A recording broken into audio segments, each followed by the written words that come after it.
All right, let's get right into it. We're going to tackle the single biggest roadblock for pretty much every new entrepreneur out there: finding the right idea. You know the feeling. You're sitting there, staring at a blank screen, just thinking, what could I possibly build? It's a moment filled with so much potential, but honestly, it's also where most people make their very first, and often, their most fatal mistake. Yeah, it's a bit of a harsh truth, but it's a real one. Most business ideas are basically dead on arrival. But here's the good news. Today, we are going to completely flip that script. We're going to move you away from just wishful thinking and give you a method that can pretty much guarantee your idea has a real shot before you spend a single dollar. So what is this big bad startup killer? When you picture a business failing, you're probably thinking they ran out of money, right? Or maybe the team fell apart, or some huge competitor just crushed them. And look, all of those things definitely happen. But the number one reason, the big one, is actually something way more basic and way more preventable. Every single study, every postmortem on a failed startup, it all points to the exact same culprit. It has nothing to do with how well they built their product, it has everything to do with the very foundation of the business itself.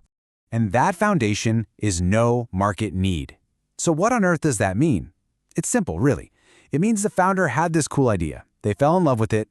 They spent months, maybe even years building it out. And when they finally launched it to the world, crickets. Nobody cared. They built a beautiful, elegant solution to a problem that nobody actually had. And this is the perfect and probably most famous example, the Segway. I mean, what an incredible piece of engineering, right? The inventors were convinced it was going to revolutionize how we move through cities, but the market just didn't need it. Walking worked just fine, bikes were way cheaper, and cars were obviously faster. It was this brilliant idea that was just desperately looking for a problem to solve. So to avoid that same fate, to avoid building the next Segway, we have to make a really critical shift in our thinking. This is the absolute core of what we're talking about today. We're going to move away from what we call idea-based thinking to something much, much more powerful. Okay, just look at the two paths on this slide, because it makes it so clear. On the left, you've got the wrong way. It starts with a product idea. I want to sell organic soap. You're just kind of hoping people will want it. But now look at the path on the right. It starts with a real, painful problem. Normal soaps really burn the skin of people who have eczema. You see the difference? Now your solution, a gentle organic soap, isn't just a random product. It's a direct answer to someone's actual pain. You know, in the world of venture capital, investors have this simple little question they use to instantly figure out if a business has potential.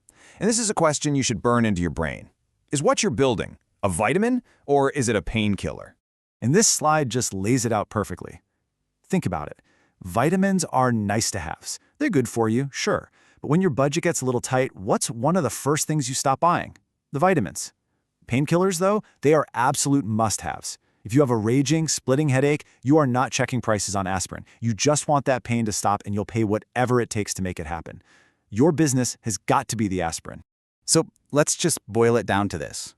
Your mission as an entrepreneur isn't to dream up something cool out of thin air. It's to find a migraine-level problem that already exists out there in the world, and then you become the go-to source for the aspirin. Okay, you're probably thinking, so how do I find these problems? Well, the good news is you don't need to be some kind of genius.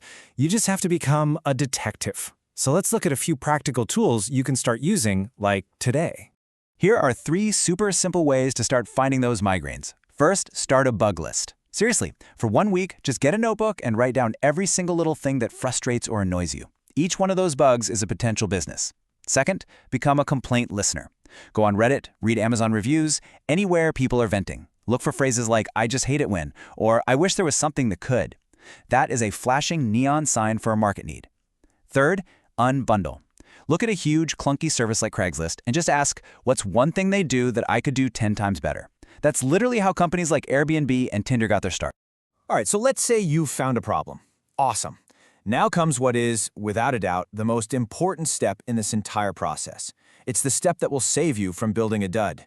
You have to validate. You have to prove that people will actually pay you to solve this problem before you build a single thing. Let's use a meal prep service as an example. The old way to do it would be to rent a commercial kitchen, go buy a ton of ingredients, cook all the food, and then just hope someone buys it. You're risking thousands of dollars. The smart way? You risk zero. You design a beautiful menu, you post it in a local Facebook group, and you say taking pre-orders now. If 10 people send you money, then you go buy the ingredients. Your idea is now validated with real cash. This little technique has a name. It's called a smoke test, or pre-selling. A really common way to do this is to build a super simple one-page website that just describes your future product, and then you put a Buy Now button on it. When people click it, you can just show them a message that says, "Coming soon, sign up for updates." Every single click on that button is a vote. It's a piece of data that proves people want what you're selling. And this right here is the absolute bottom line. It is so important to remember this. Your friends telling you, "Oh, that's a cool idea," that means nothing.